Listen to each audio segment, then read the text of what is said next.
নমস্কার বন্ধুরা, হাংরি টামিতে সবাইকে স্বাগত। আশা করি আপনারা সবাই খুব ভালো আছেন আর সুস্থ আছেন, কারণ এই সময়তে বাইরে যে প্রচন্ড গরম পড়েছে তাতে কিন্তু অনেকেই অসুস্থ হয়ে পড়ছে। আর এই গরমে আমাদের শরীরকে সুস্থ আর রিফ্রেশিং রাখতে হলে আমাদের বেশি পরিমাণে কিন্তু লিকুইড জাতীয় খাবার ইনটেক করতে হবে।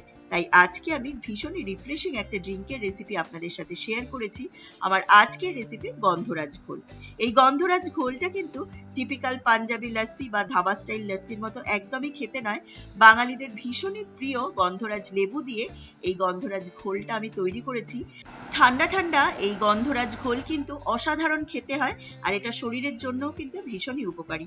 তাহলে চলুন চট করে দেখে নিই এই গন্ধরাজ ঘোলটা আমরা ঠিক কিভাবে বানাবো। এই গন্ধরাজ ঘোল বানানোর জন্য আমি একটা গ্রাইন্ডিং জারের মধ্যে নিয়ে নিয়েছি 300 গ্রাম পরিমাণ টক দই। এই টক দইটা আমার ঘরে পাতা টক দই।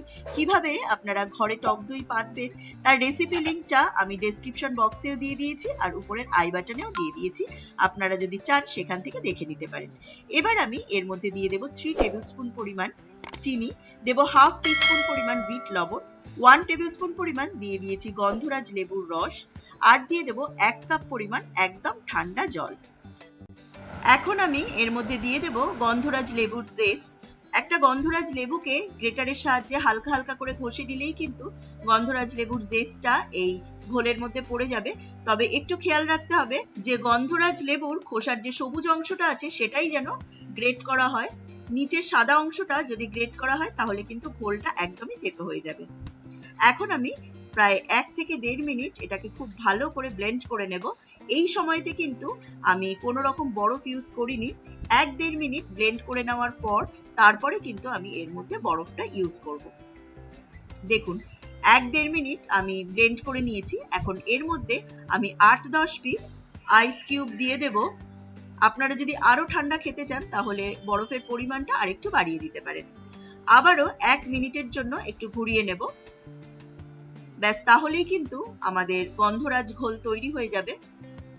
এখন দুটো গ্লাসে আমি গন্ধরাজ ঘোলটাকে সার্ভ করে দিচ্ছি। একদম ঠান্ডা ঠান্ডা এটাকে আমি সার্ভ করব। আর গার্নিশিং এর জন্য আবারও অল্প একটুখানি গন্ধরাজ লেবুর জেস্ট এর উপরে ছড়িয়ে দেব। এতে কিন্তু দেখতেও ভালো লাগবে আর ভীষণই রিফ্রেশিং একটা গন্ধ বেরোবে। দেখলেন তো কতটা ইজিলি আর কম সময় অসাধারণ স্বাদের এই গন্ধরাজ ঘোলটা তৈরি হয়ে যায়। অবশ্যই কিন্তু বাড়িতে তৈরি করবেন।